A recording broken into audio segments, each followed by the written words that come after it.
Kementerian Pertahanan Rusia merilis sebuah video yang menunjukkan helikopter Ka-52 menghancurkan gudang senjata Ukraina menggunakan peluru kendali.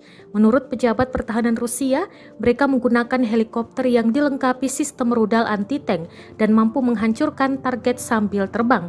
Target Rusia itu hancur terkena rudal Vortex dari ketinggian lebih dari 7 km, kata Kementerian Pertahanan Rusia.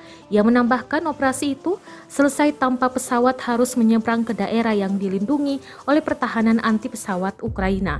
Sejak Rusia meluncurkan operasi militer khusus di Ukraina pada 24 Februari, Rusia telah berulang kali menekankan mereka hanya menargetkan infrastruktur militer negara itu.